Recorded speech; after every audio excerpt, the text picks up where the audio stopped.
So he jumps up and we're all playing on this glacier, walking around it like la di da di da. And then we look back and our ice bridge is floated away, like just gone.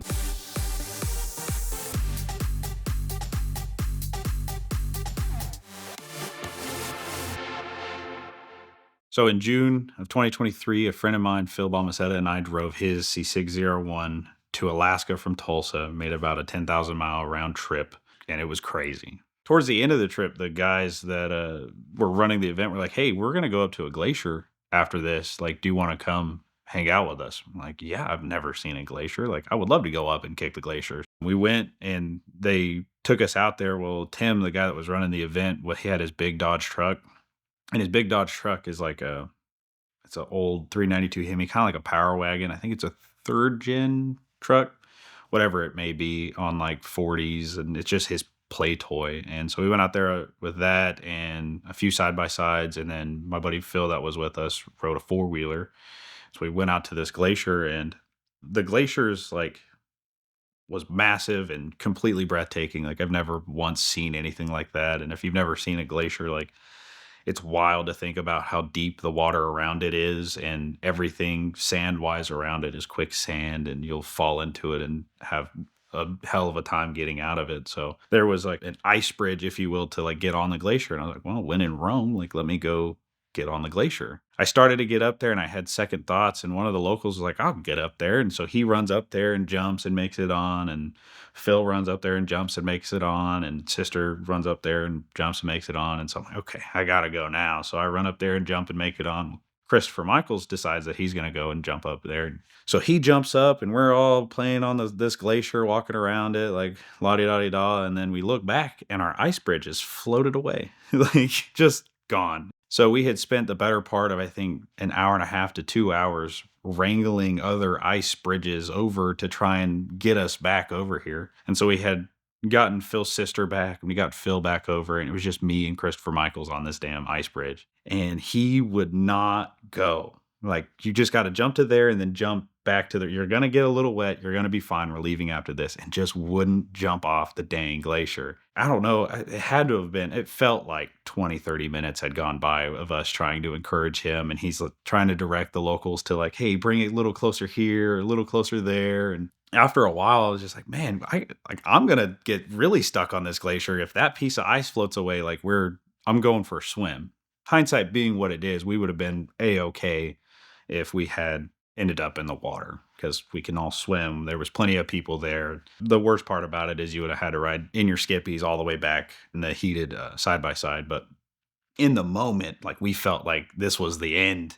Like I'm going to be stuck on this glacier forever, and they're going to have to come back with a helicopter to get us, and going through all these wild scenarios. So I got in my own head and I didn't push, but I got in Christopher Michael's way. I'm going to go. So I jump, and then I make it. I fall a little bit short, get like up to my knee wet and glacier water, which is extremely cold. And also when I figured out that it's way deeper than it leads on to be, it may look like it's 4 feet deep, but it is like 14 feet deep and very, very cold and very, very intimidating and scary to be on and jump over. But those guys were like, oh, we've been jumping on this glacier since we were this big. Like, we'll just lasso another piece here and whatever. They were super cool about it. And one of the guys, he was like waist deep in the water with like a winch line from a UTV trying to like get it moved over. And so when we were jumping across to make like the final jump to get back onto land, he was there